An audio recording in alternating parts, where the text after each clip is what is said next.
showed up tonight and I walked up to find out what place I was going in, and my name was right at the top of the list, so that wasn't a very exciting moment. But yeah, my name's Catherin Gregory, and I'm here to talk to you tonight about the Guardian Ad Litem program.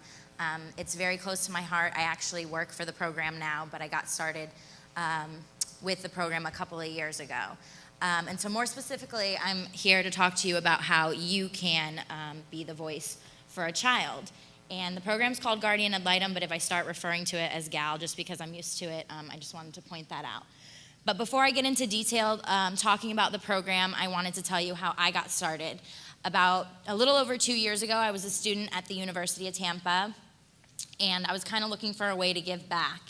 And all of the programs that I came across were sort of one-day things, whether it be volunteering at a shelter or feeding the homeless. And while things like that are great, I kind of wanted an opportunity to be able to see the impact that I was making in the least selfish way possible. And so what exactly is a Guardian Ad Litem?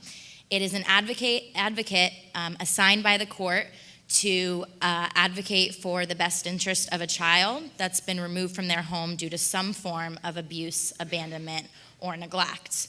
In Hillsborough County alone, there are over 2,500 children under the dependency court system, and over 1,000 of these children don't have a guardian ad litem to represent their best interest.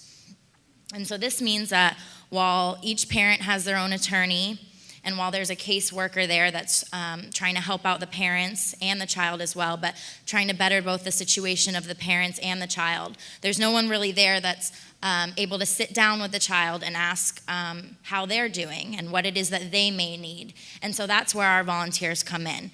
They're able to sit down with the child and really find out what it is that they may want and what they may need, because they're the main person that doesn't have a voice in the courtroom, and so that's where our volunteers come in. And so some of the roles of our volunteers, the main roles, are to gather information, to monitor, they're a spokesperson, and they report. So as far as gathering information, our volunteers, like I said, they talk to the child, but they also talk to other people involved in the child's life, whether that be the parents or a foster parent or a doctor, a therapist, to really get a good understanding of what's going on in the child's life. When it comes to monitoring, they visit the child once a month, whether it be at their current placement, if they're in a foster home, or a daycare, or a school, because they really want to get a good understanding of how this child is in every situation. As a spokesperson, they advocate for the child and make sure that any services that the child may need, they work with community partners and make sure that anything that the child may need is taken care of. And lastly, and probably most importantly, they report. They write about what they observe when they visit the child. They write a monthly report. And aside from that, they write reports that are submitted to the court.